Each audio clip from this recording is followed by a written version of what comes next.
तर नमस्कार विद्यार्थी मित्रांनो, मी संतोष गांधीले या यूट्यूब चॅनलवर तुमच्या सर्वांचं पुनश्च एकदा सहर्ष स्वागत. बघा, डायरेक्ट इनडायरेक्ट ही मालिका आपण चालू केलेली आहे. डायरेक्ट इनडायरेक्टच्या पहिल्या व्हिडिओमध्ये मी तुम्हाला डायरेक्ट स्पीच म्हणजे काय, इनडायरेक्ट स्पीच म्हणजे काय डिटेल सांगितलेले आहे. दुसऱ्या व्हिडिओमध्ये मी तुम्हाला डायरेक्टचे इनडायरेक्ट करत असताना कुठल्या प्रकारचे बदल करत असतात त्याचे स्वतंत्र चार्ट दिलेले. हे जर दोन व्हिडिओ तुम्ही व्यवस्थितपणे जर अभ्यासले असतील तर आज आपण डायरेक्ट वाक्याच्या प्रकारानुसार डायरेक्टचे इनडायरेक्ट कशा पद्धतीने करायचं हे शिकूया. तर सर्वसाधारणपणे इंग्रजीमध्ये वाक्याच्या रचनेनुसार वाक्याचे 4 प्रकार पडत असतात. पहिला प्रकार आहे ॲझरेटिव्ह सेंटेन्स, ज्याला आपण विधानार्थी वाक्य म्हणतो. दुसरा आहे इंट्रोगेटिव्ह सेंटेन्स, ज्याला प्रश्नार्थक म्हणतो. तिसरा आहे इम्परेटिव्ह सेंटेन्स, ज्याला आपण आज्ञार्थी म्हणतो. आणि चौथा आहे एक्सक्लेमेटरी सेंटेन्स. तर या 4 प्रकारातला पहिला प्रकार विधानार्थी वाक्य आणि त्या वाक्याचं इनडायरेक्ट स्पीच कसं करायचं हे आज मी तुम्हाला सांगणार आहे. आता हे वाक्य थोडंसं डिटेलमध्ये समजून घ्या, जेणेकरून तुम्हाला बाकीचे वाक्य समजून घेत असताना जास्त काही अडचणी येणार नाही. तर विधानार्थी वाक्य म्हणजे काय, सरळ SVO या जनरल पॅटर्नमध्ये जर एखाद्या वाक्याची रचना दिली असेल तर त्याला आपण विधानार्थी वाक्य असं म्हणत असतो. आणि अशा या विधानार्थी वाक्याचं डायरेक्टचं इनडायरेक्ट करत असताना नेमकी रूल्स आणि रेग्युलेशन काय असतात. तर कॉमा इंटू इन्व्हर्टेड कॉमामध्ये वाक्य दिलेलं असतं आणि ते वाक्य SVO या सरळ पॅटर्नमध्ये जर दिलं असेल आणि कंसामध्ये सूचना दिली असेल चेंज द नरेशन किंवा चेंज इंटू इनडायरेक्ट स्पीच, तर काय करायचं. तर लक्षात ठेवा, डायरेक्टचं इनडायरेक्ट करत असताना सगळ्यात महत्त्वाची गोष्ट या ठिकाणी जर समजा रिपोर्टिंग वर्ब म्हणजे काही डिटेलमध्ये पहिल्या व्हिडिओत सांगितलं, जर वर्तमान काळात असेल म्हणजे ज्या ठिकाणी जर सेज असेल किंवा रिपोर्टिंग वर्ब हे जर साध्या भविष्यकाळामध्ये असेल म्हणजे विल से जर असेल तर रिपोर्टेड स्पीच मधला जो काही काळ असतो तो काळ बिलकुल त्या ठिकाणी बदलत नाहीये, म्हणजे जसा काळ दिलेला असतो तसाच राहतो. मात्र रिपोर्टिंग वर्ब हे जर साध्या भूतकाळामध्ये असेल म्हणजे हे जर सेकंड फॉर्म मध्ये असेल तर मात्र आपल्याला आतले काळ काय करावं लागतात, बदलावं लागतात. हा पहिला नियम सगळेजण ध्यानात ठेवा. दुसरी महत्वाची गोष्ट, रिपोर्टिंग वर्ब जे असतं आपलं, या रिपोर्टिंग वर्बला जर नुसता करताच असेल आणि या ठिकाणी कर्म दिलेलं नसेल म्हणजे कोणाला बोलायला आपण हे त्या ठिकाणी जर दिलेलं नसेल तर अशा वेळेस याचा बदल करू नका. जसं की टोल्ड वगैरे करायला सांगितलं होतं ते करायची गरज नाही. फॉर एक्झाम्पल आता पहिलं उदाहरण घेऊ, गोपाल सेड. आता या ठिकाणी गोपाल म्हणायला आहे पण कोणाला म्हणायला नेमकं माहिती आहे का, नाही, म्हणजे या ठिकाणी कर्म दिलेलं नाही, या रिपोर्टिंग वर्बचा ऑब्जेक्ट दिलेलं नाही. अशा वेळेस काय करायचं, सेडला सेडच ठेवायचं, त्याचं बिलकुल टोल्ड करायचं नाही. म्हणजे गोपाल सेड. त्याच्यानंतर कॉमा इंटू इन्व्हर्टेड कॉमा काढून टाकायचं आणि कंजक्शन काय करायचं, दॅट करायचं. लक्षात आला का. म्हणजेच विधानार्थी वाक्याचं डायरेक्टचं इनडायरेक्ट करत असताना कॉमा इंटू इन्व्हर्टेड कॉमा काढून कंजक्शन काय घ्यायचं, दॅट घ्यायचं. आता जे काही आवश्यक बदल असतात ते करत जातात. आता आय हा सर्वनामाचा बदल आहे. आता आय सर्वनाम कोणासाठी, बोलणाऱ्यासाठी. बोलणारा कोण, गोपाल आहे म्हणजे पुरुष आहे. जर समजा बोलणारा पुरुष असेल त्यानं जर स्वतःसाठी आय वापरला असेल तर आयचा बदल काय सांगितलं होता करायला, हे सांगितलं होतं. त्यानंतर ऍम हे वर्तमान काळी ते आपल्याला भूतकाळामध्ये यावं लागेल म्हणजे ऍमचं या ठिकाणी काय झालं, वॉज. आणि बाकीचं वाक्य रिडिंगला. लक्षात आलं. दुसरं वाक्य बघा, मदर सेड टू अनु. आई अनुला म्हणाली, काय म्हणाली, you will miss the bus. तू बस मिस करशील अशा पद्धतीने. आता या वाक्यामध्ये बघा, बोलणारी व्यक्ती दिली, ऐकणारी व्यक्ती दिली, म्हणजे सब्जेक्ट आणि ऑब्जेक्ट दोन्ही दिले. अशा वाक्याचं इनडायरेक्ट करत असताना ऑलरेडी विधानार्थी वाक्य येते. विधानार्थी वाक्याचं डायरेक्टचं इनडायरेक्ट करत असताना प्रथम बोलणारा व्यक्ती जसाला तसा. आता या ठिकाणी मात्र सेट किंवा सेट टूच्या ऐवजी काय घ्यायचं, आपण या ठिकाणी टोल्ड घ्यायचं. अगोदरच्या वाक्यात काय नाही घेतलं, लक्षात आलं, कारण तिथं ऑब्जेक्ट नव्हता. या ठिकाणी ऑब्जेक्ट आहे आणून त्याच्यामुळे टोल्ड घेतो. त्याच्यानंतर ऐकणारी व्यक्ती सुद्धा जशाला तशी कॉमा इंटू इन्व्हर्टेड कॉमा काढून टाकायचा आणि कंजक्शन काय घ्यायचं, दॅट घ्यायचं. आता you will miss the train. तू ट्रेन मिस करशील. यू कुणासाठी असते, बोलणाऱ्यासाठी असते का ऐकणाऱ्यासाठी, ऐकणाऱ्यासाठी असते, म्हणजे सेकंड पर्सन. या वाक्यातला सेकंड पर्सन कोण आहे, अनु. आणि अनु हे जनरली मुलीचं नाव असतं, बरोबर आहे, म्हणजे मुलीसाठी वापरलेले यू, त्याच्यामुळे या यूचा बदल काय करायचा, शी करायचा. याला चार्ट व्यवस्थित समोर जर ठेवले तुम्ही तर तुम्हाला कुठल्याही प्रकारची अडचण नाही. आता या ठिकाणी व्हील आलेले, या व्हीलचं काय करायचं, तर होल करायचं. व्हीलचं काय करायचं, होल करायचं. बाकी मिस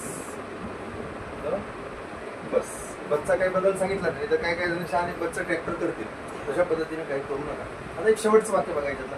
कधी कधी काय केलं जातं, बोलणारा व्यक्ती दिला जातो, ऐकणारा व्यक्ती या ठिकाणी दिसत नाही पण तो कुठेतरी एखाद्या वेळेस रिपोर्टेड स्पीच मध्ये सुद्धा दिलेला असतो. आता Ram sed, comma into inverted comma, Harry I am a red Indian.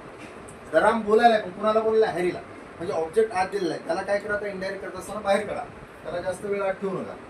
या ठिकाणी राम सेड किंवा सेड टूच्या ऐवजी काय घ्यायचं, त्या ठिकाणी टोल्ड घ्यायचं आणि हॅरीला बाहेर काढायचं. Ram sed, Ram told Harry, comma into inverted comma काढायचं, कंजक्शन काय करायचं, दॅट. आता I am a red Indian कोण म्हणायला, बोलणाऱ्या व्यक्तीसाठी आय वापरलं असतं. बोलणारा कोण आहे, राम आहे. राम हा पुरुष आहे, त्याच्यामुळे आयचा बदल काय करायचा, ही. एमचा बदल काय केला आपण, वॉच अ रेडचा काय बदल सांगितला होता? रेडचा येलो ब्लॅक करायला नाही, कलरचा बदलायचा आहे इंडियनला. असे बरेचसे वाक्य आहेत ज्याचा तुम्ही चांगला सराव करा. सराव केल्याशिवाय इनडायरेक्ट स्पीच येणार नाही. आणि या विधानार्थी वाक्याच्या सरावाच्या वेळेमध्ये जर तुम्हाला जर काही अडचण आली मला नक्की कमेंटमध्ये विचारा, आणि आणखी काही तुमच्या प्रश्नाचं उत्तर देईल. याच्यानंतर आता दुसरा प्रकार शिकूया आपण. तर चला आता विधानार्थी वाक्यानंतर वाक्याचा दुसरा प्रकार म्हणजे उद्गारवाचक वाक्य, ज्याला आपण इंग्लिशमध्ये एक्सक्लामेटरी सेंटेन्स म्हणतो. या एक्सक्लामेटरी सेंटेन्सचं काय करायचं आपल्याला, इनडायरेक्ट स्पीच कसं करायचं ते शिकायचं. आता काय करा, सगळेजण त्या विधानार्थी वाक्यातून बाहेर निघा. नाहीतर मी इकडे उद्गारवाचक चालू केलं तुम्ही आणखीन त्या विधानार्थीमध्ये घुमलेले आहे, तसं करू नका. तर चला उद्गारवाचक वाक्य म्हणजे काय अगोदर सांगतो. A sentence which start with how or what and end with exclamation mark is called exclamatory sentence. म्हणजे ज्या वाक्याची सुरुवात हाऊ किंवा व्हॉट नव्हते आणि शेवटी काय येते उद्गारवाचक चिन्ह येते. एक हाऊ नव्हते किंवा व्हॉट नव्हते आणि शेवटी उद्गारवाचक चिन्ह येते, अशा वाक्याला काय म्हणत असतात, एक्सक्लामेटरी सेंटेन्स म्हणतात. तर एक्सक्लामेटरी सेंटेन्स डायरेक्ट इनडायरेक्ट करत असताना सरळ सरळ नियम सांगतो तुम्हाला. एक्सक्लामेटरी सेंटेन्स डायरेक्ट इनडायरेक्ट करत असताना रिपोर्टिंग वर्ब सेड किंवा सेड टूच्या एक्सक्लेम घ्यायचं, कॉमा इंटू इन्व्हर्टेड कॉमा काढून टाकायचं, कंजक्शन या ठिकाणी सुद्धा दॅट घ्यायचं.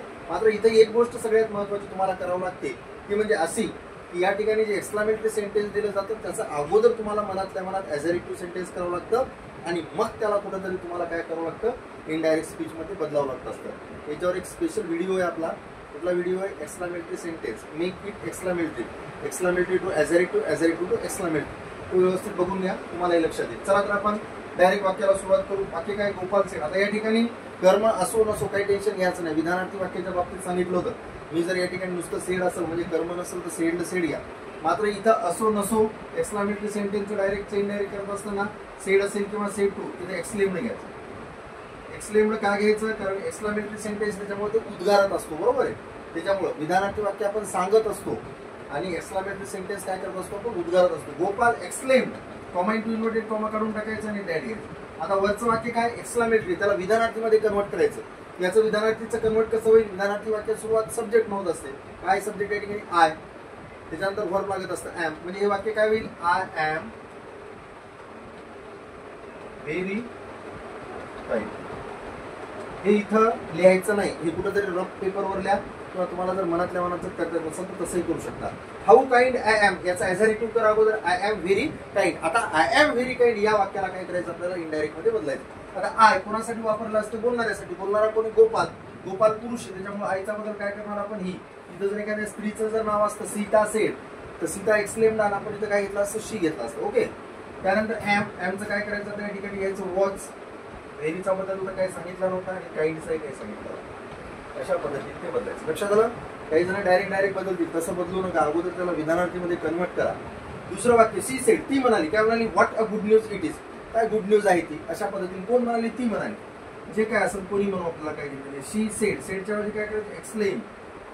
शी exclaim, comma into inverted comma काढून टाकायचं, कंजक्शन काय करायचं, दॅट घ्यायचं. आता या वाक्याला अगोदर विधानार्थी करा. What a good news it is. याचं विधानार्थी वाक्य काय होईल, इट इज. आता व्हॉट आल्यामुळे अ व्हेरी घ्यायचं. It is a very good news. आता इटचा बदल काय करायची गरजच नाही आपल्याला. इटला इट जसं तसं घ्यायचं. मात्र इटचा बदल करायचा आपल्याला. काय करायचं, was. It was a very good. ठीक आहे. तर शेवटचं वाक्य बघू. मदर सेड, आई म्हणाली. काय म्हणाली, हाऊ अनफॉर्च्युनेट आय एम. मी किती कमनशिबी वगैरे अशा पद्धतीने म्हणाली. बघा आता एक्सक्लामेटरी सेंटेन्स लक्षात आले तुमच्या लगेचच, कारण हाऊन सुरुवात झालेली, शेवटी उद्गारवाचक चिन्ह आलेली. याचं इनडायरेक्ट करत असताना बोलणारा व्यक्ती जशाला तसा, मदरला मदर. सेड किंवा सेड टू च्या काय घ्यायचं, exclaim, comma into inverted comma काढून टाकायचा, कंजक्शन काय घ्यायचं, दॅट. या वाक्याला सरळ करा अगोदर. सरळ करा म्हणजे विधानार्थी करा. How unfortunate I am. काय होईल याचं, I am very unfortunate. I am very unfortunate. I कोणासाठी, बोलणाऱ्यासाठी. बोलणारी कोणी, आई. आई ही स्त्री असते, त्याच्यामुळे काय करायचं या ठिकाणी शी. ऍमचं काय करायचं, वॉज. She was. हाऊचं काय करायचं आपल्याला, very. She was very unfortunate. आलं लक्षात. याच्यामध्ये काहीच नाही डोकं लावायची गरज, फक्त एकच काम करा, एक्सक्लामेटरी सेंटेन्स विधानार्थी करता आलं पाहिजे. तर हे दोन प्रकार तुमच्या आज लक्षात आले असतील. पहिला प्रकार विधानार्थी वाक्य सांगितला, दुसरा एक्सक्लामेटरी. एखादं कुठलं तरी ग्रामरचं मार्केटमधलं पुस्तक घ्या, त्याच्यावरती जास्तीत जास्त उदाहरणं सोडवा. कारण पोहण्याचे नियम आणि ग्रामर हे कधीही पाठ करून होत नसते, त्याचा सरावच करावा लागत असतो. तुम्ही जर म्हणले मी पुस्तकात वाचून पोहायला जाईल तर मरत असते माणूस, तसं करू नका. जास्तीत जास्त याच्यावरची उदाहरणं सोडवा. हा जर व्हिडिओ तुम्हाला जर आवडला त्या व्हिडिओला लाईक करा, जास्तीत जास्त एज्युकेशन ग्रुपमध्ये शेअर करा. आणखीनही जर माझ्या चॅनलला सबस्क्राईब नसेल केलं तर सबस्क्राईब करा. उद्याच्या व्हिडिओमध्ये आपण राहिलेले 2 प्रकार. धन्यवाद.